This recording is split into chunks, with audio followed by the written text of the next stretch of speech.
Introducing the all-new Corolla.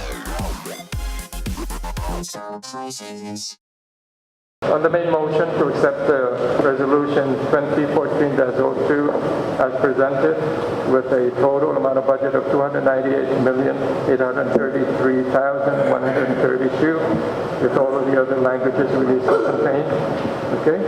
Those in favor, raise your hand. 1, 2, 3, 4, 5. Okay, 6. The motion passed. Thank you very much. The Guam Education Board last night gave its nod to the Department of Education's $298 million budget request for fiscal year 2015. The figure is 34% higher than the department's current fiscal year appropriation. Superintendent John Fernandez says the additional $75.9 million reflect rising utility costs, the possibility of increased salaries, and new investments.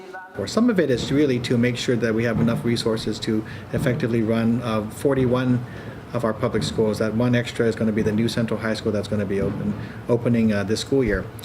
We have to budget for things like the expected increase in utility rates, which will cost us about $5.5 million in FY15 in addition to our current budget. There's new funding that we'll have to incorporate if the Hay study is implemented. That's budgeted at $7 million. The department is also taking action to address the $90 million in deferred maintenance noted by the Army Corps of Engineers. I've heard from students at Simon Sanchez, families across this island, and other students and teachers about the needs of our facilities. So we asked that we provide $18 million as a first-year installment to address those maintenance needs, and an additional $5 million to do things that we've heard, to meet the requests of our schools, to fix our gyms, fix our tracks, and our sports facilities. And so those are the types of investments we're asking for. Rather than following a formula like in past years, Fernandez says this time he visited with school leaders to make sure the true priorities of the schools are met in the budget. So, for instance, across the school system, we had a lot of requests for replacement of student desks that were just in poor condition, cafeteria tables that had long been in need of repair. So those are things that we saw across the board. We said, let's group them together, and we asked for about $5.5 million for the equipment, just to upgrade the equipment to meet our public health regulatory requirements. But DOE will have to defend its budget request before lawmakers, as it's still subject to legislative approval.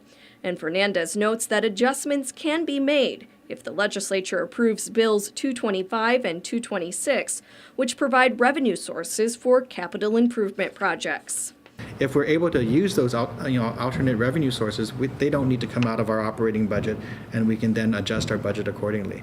So I know the legislature is considering those two bills. We'd like to see them move on that expeditiously, and that'll give us a solution to some of our major facility issues. And then we can use the remaining resources, that request, to prioritize based on what our schools are telling us. DOE is mandated by law to submit its budget to the legislature by January 30th.